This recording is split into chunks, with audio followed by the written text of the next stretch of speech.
Welcome back to the Common Core Geometry Module 4, Lesson 13. Figured to do a couple more questions here. Right now I'm looking at page 164 on the exercises number 5. Use coordinates to prove that the diagonals of a parallelogram meet at the intersection of segments that connect the midpoints of the opposite sides. So I took the liberty of drawing a parallelogram and get things started, put in some diagonals, and so we're all set with that.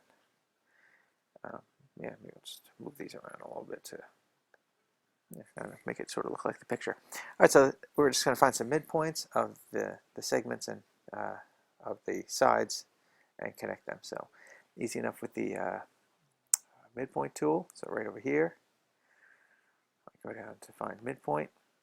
If you need help, you just mouse over, select 2 points, a segment. Okay, segment's good.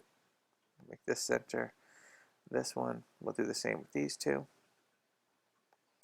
And then just a matter of grabbing the segment tool and connecting those up.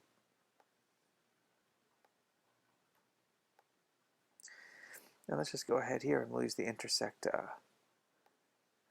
tool. We'll use, since these are the midpoints, grab those.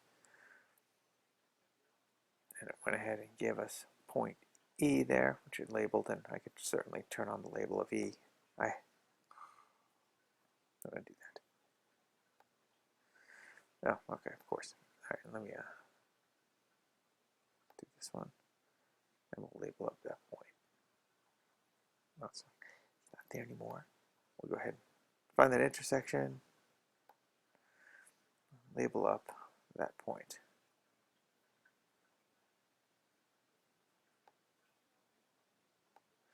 So it is point E at 3.52. And I could do the same kind of thing. Why don't you just prove it to ourselves? Let's do the intersection of the diagonals. Calls this point F, so point E and F, those are the coordinates. We can drag out no matter where we go. E and F always have the same coordinates. If I'd like to make it a little more clear, I can certainly put a text box out here and put the coordinates of point E and F. But for now, that looks like, let's see, we found the midpoints. All those midpoints are correct. And I think we show that because no matter what we do, we always have the same coordinates over there. All right, and just, like I said, just to add on to it, if to make it stand out a little more, I'll put a text box out here. We can call it point E. And if we use objects, I grab point E here, and we'll do F underneath.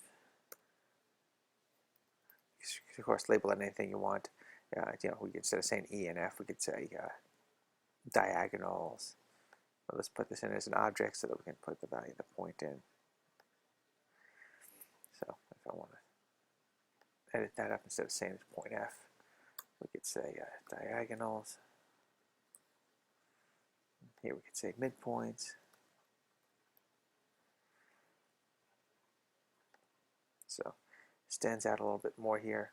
Maybe I'll make it large. We'll just move it over a little bit. So it just makes it stand out a little bit more so we can find out, hey, the coordinates are always the same, intersections of the diagonals and the midpoints. All right, that's about it for this one. We'll do another one soon.